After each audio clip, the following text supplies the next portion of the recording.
A few months ago, I was told this. Today, which is January 6th, your total weight was 158.2. Compared to your last 3 scans, that is the highest weight you've been by about 5 pounds.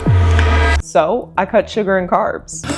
All I can think about is pizza and pancakes right now. But here's the thing. I like a carb, a pasta, a potato. I don't discriminate. So instead of trying to cut things out, what if I just changed when I eat? And what happened genuinely surprised me.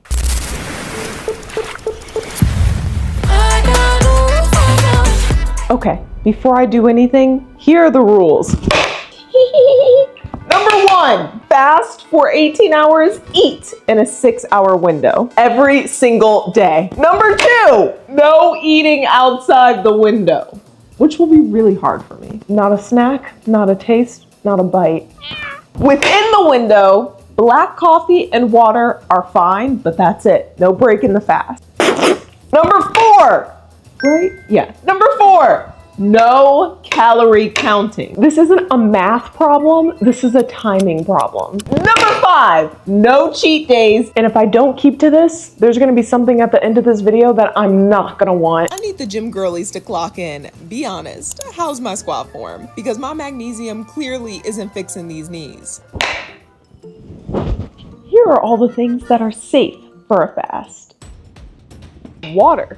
Sparkling water, electrolytes without sugar, black coffee, ew, plain tea, green, black, herbal, have a blast. Cinnamon, who would just eat cinnamon? But okay, it's on the list, move on. Apple cider vinegar in water, 0 calorie flavored water, occasionally. Wait, here are the things that break a fast. And my spoon. Creamer, milk and coffee, protein powder, BCAAs, juice, smoothies, gummies, vitamins with sugar, coconut water, anything with meaningful calories. Even a splash of oat milk is still calories. Aww. But here's the problem with this challenge. I have to follow all 5 rules, and if I don't, I have to do a 7-day juice cleanse. So let's make sure that doesn't happen. Just in the last few years, there's been an explosion of research into intermittent fasting. So I switched to eating only 2 meals a day, and my preferred eating window is 8 a.m. until I did 2 something p.m. called intermittent fasting, and I ate from like noon to about 6 p.m. There are different versions of intermittent fasting. There's 16-8, which means you fast for 16 hours and eat within an 8-hour window. There's 24, fast for 4 hours and eat within 4. There's OMAD, which is just 1 meal a day. That one would actually kill me. There's alternate day fasting, where you eat 3 meals as usual, and on 1 day you fast. And the 5-2 diet. Eat normally for 5 days and limit your calorie intake to about 500 to 600 calories for 2 days during the window. Basically, there's enough versions of fasting that'll make you question humanity as a whole. But the reason people do it is because we know that it improves mental clarity because insulin levels are low. We know that it spikes human growth hormone, which helps us with lean muscle mass. And we know that it can reduce your risk for developing cancer and Alzheimer's disease, which I like to call type 3 diabetes. The important thing to understand is this. Intermittent fasting has way less to do with what you eat and way more to do with when you eat it. You know me, I wasn't gonna start a challenge without a system to measure by. So, before I do a single workout, we need to get a baseline. I did a full body scan to track everything from body fat to muscle mass. In 30 days, we're standing right back here and we're gonna find out what actually changed. Please, please, please. Happy day 1 of Alea's joining the IFers. What we could do is we could skip breakfast and have lunch and dinner, or we could do brunch and an early dinner. This could really work. So the thing about this challenge is that it's not just about me. There we go. Once a month, I'm gonna be cooking a meal that I've never made before in my life. And I'm gonna be giving it to someone who deserves it with a note. Because one thing that's really exciting about this challenge is that now that I've been low carb and no sugar for so long, I'm really getting to try some like fresh new recipes that are gonna be really good. Because this isn't just about what fasting does to my body, it's about what it teaches me and whether I can pass it on. I started off feeling genuinely optimistic. It seems completely doable. And then the days went by. Getting the engine started in the morning is rough. I'm getting headaches, I'm cranky, and I'm not happy about skipping the most important meal of the day. So I work out first thing in the morning, and then right after I go straight into meetings or filming, and then I don't come up for air until about 2, which means my feeding window, which is just so weird to say. What am I, a sheep? For my feeding schedule, I'm only getting about 1 meal a day in, not because I'm restricting, but just because I'm busy.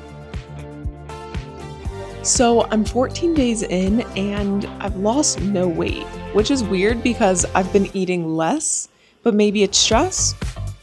In all my research, I was seeing over and over again crazy weight loss results. In 1 week of intermittent fasting, I lost 9 pounds. I'm not saying I need to lose 20 pounds, but I just feel like I'm doing something wrong.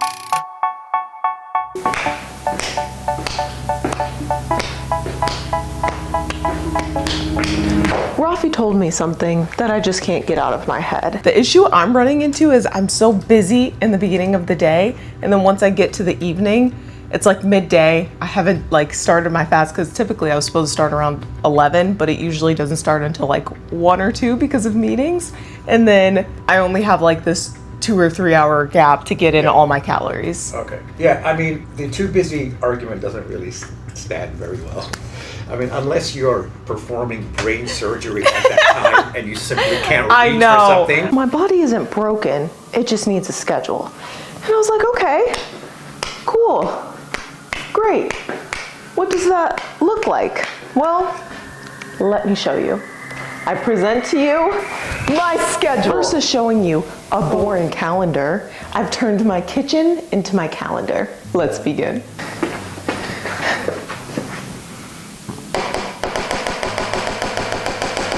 She's still repairing. The fridge is my morning routine. 3 to 4 times out of the week, waking up at about 4 or 5 a.m. The other days, about 7 a.m. The microwave, the gym. Again, depending on what time I wake up, this is either gonna be about a 5 a.m. workout or a 7:30 a.m. workout. The coffee machine, my meetings. It's the smallest thing, but funny, it's where I spend most of my day. This is usually starting at about 9 a.m., back-to-back meetings, work calls, filming, you get it, the work stuff. The counter, AKA my volunteering, my therapy, stretching, the non-work stuff that's still very important. From 6 to 9, we have the cabinet. This is other things, important things. Things that are coming in a video very soon that I can't tell you about right now, but you should look out for it and subscribe so that you don't miss these things. And then we end the day at about 10 o'clock and I'm so exhausted and tired. And by the way, where does food come into play? Yeah, that's what we need to solve. My team and I realized something crazy.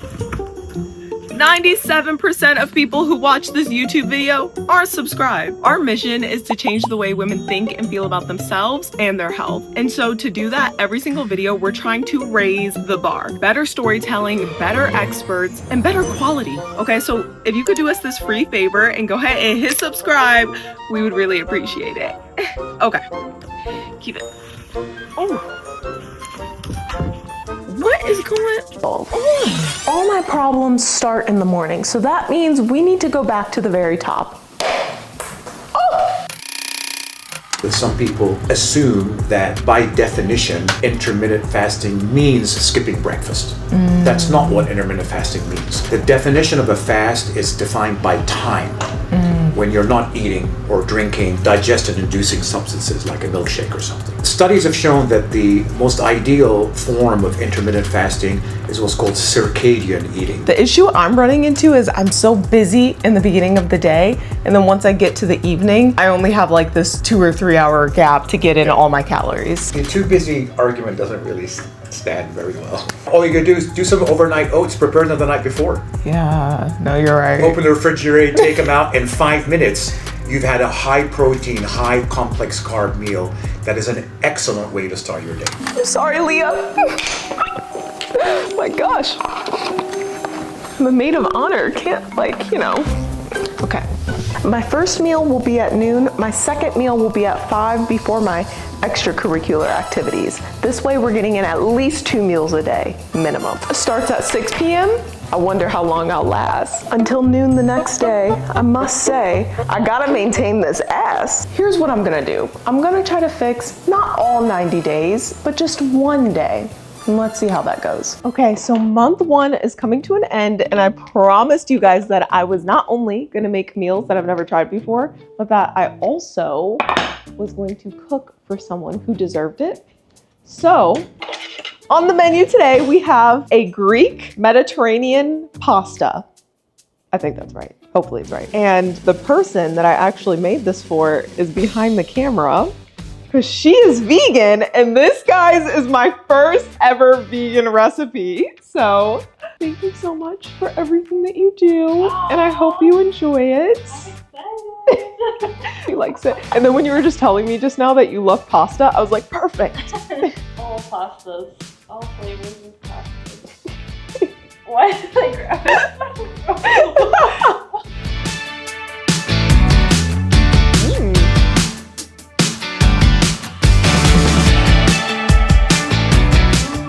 You like it? Very refreshing, delicious, perfect for summer. Really, like, is that pepper? That pepper. That's hitting. It's so hard making food for people because I was like overthinking everything. I was like, do I add cucumbers? What if she doesn't like cucumbers? I don't like cucumbers. Oh, good. See? Thank you.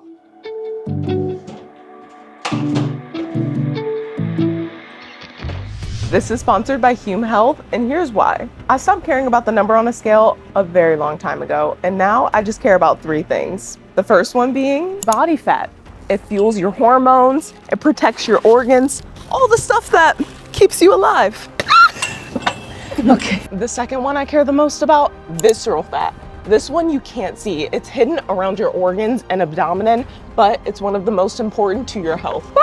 I'm almost there. We made it. The third one, muscle mass. We all know and love her. She keeps us strong and healthy. Here's why those 3 things matter.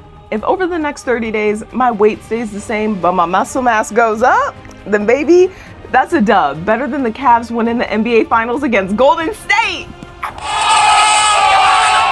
Let's see if I can do this in 60 seconds. The Hume Body Pod is basically an in-body scan as it uses the same BIA technology and is about 98% as accurate as in-body scans, but this one lives in my bathroom. And what makes this better than any at-home scale, the app breaks down your body scan by region to show muscle mass and fat distribution throughout your arms, legs, and torso. 15 seconds, quick!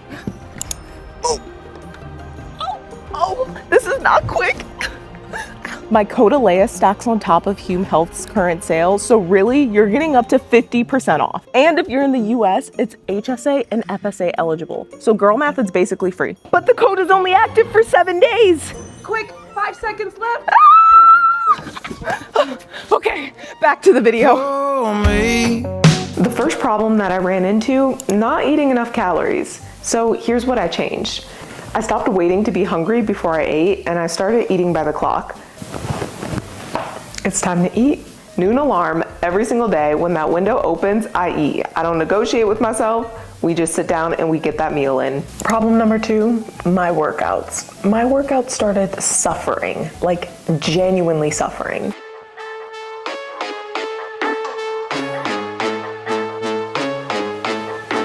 Whole time I be getting so lit. Whole time everybody want it. No sun ever tell me can't fit. Can nobody ever tell me? I feel so depleted today. And then someone told me about electrolytes.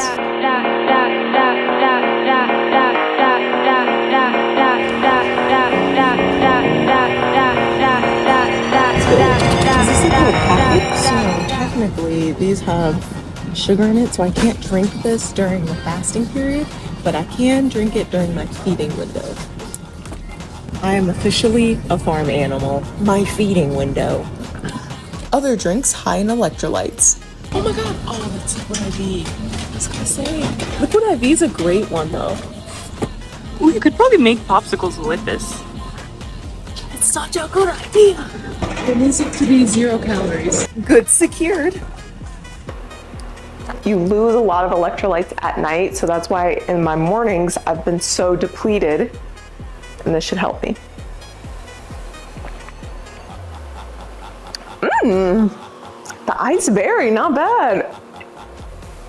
I like it a lot. Problem number 3, social situations. And the solution to this is easy. So my friends dragged me to a food hall because they were hungry, and every rational thought has left my body. It smells so good in here, but I'm still in my fasting window. I don't know, this 7-day juice cleanse is looking steep right now. And maybe shake your head, yeah. Alright. All this temptation, I have no idea how I'm gonna finish this challenge. So while I can do the fast, what I wasn't expecting is my own schedule getting in the way. I thought the hardest part of all of this was gonna be my hunger. Come to find out, it's me not eating enough in the window that I have. And honestly, I feel like the route that I'm going, this is getting pretty dangerous, and I just don't know what the next 60 days are gonna look like. My hunger has a name, Victoria. Did you know you only have 30 minutes? 30 minutes? 30. She shows up every day at 9 a.m. like she pays rent. So here's what nobody tells you about intermittent fasting. The hunger isn't just one thing, it's 3. The kind where your stomach is making sounds you didn't even know it could make. Then there's being depleted. The headache, the fog, the I have 17 things to do and I cannot form a single thought to do one of them. And then there's the worst one of all. You're allowed to eat and you just don't have time. I have 2 hours left in my fast, and then I remembered I can drink black coffee, so I thought we might as well try it. Oh! No. That's disgusting. Hopefully you guys can hear me okay. So I made the second meal yesterday, and then my husband and I got into an argument, and I made the meal for him. And I was like, I'm not giving this to you. So I didn't give it to him. My husband loves anything with like noodles and pasta, and so I did like an air fried chicken parmesan and then added some cheese and of course the noodles and sauce.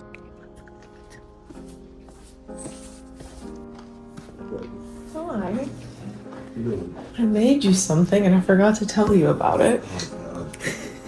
What? I made you a chicken parmesan. I did see this in there. Did you? I did. I made it for you. I forgot to tell you. Thank you, baby. Mm-hmm. I have to eat that later. Thank you.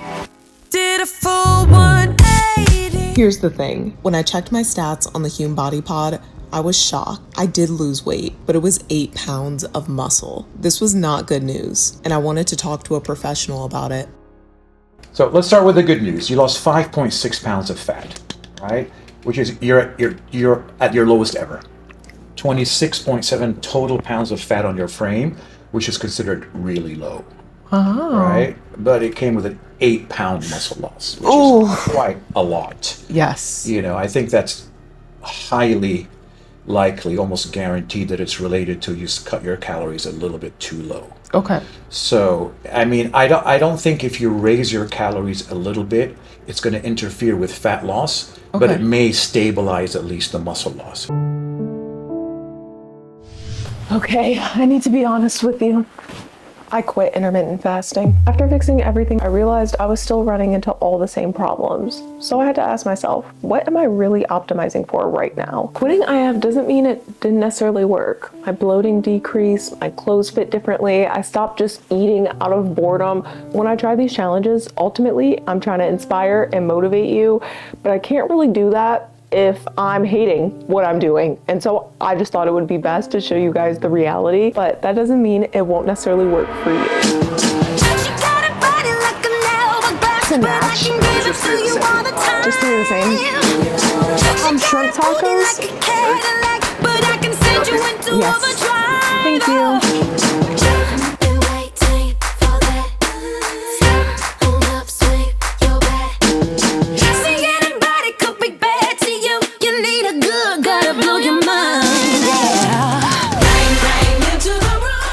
So the question is, does intermittent fasting work? Honestly, I would say it does. But just like anything with health, it's all gonna depend on your goals, the season of life that you're in, and your genetics. Intermittent fasting is a tool, not a religion. And if you wanna be healthy, it's important to pay attention not just to when you eat, but what you eat. And most importantly, what works for your life.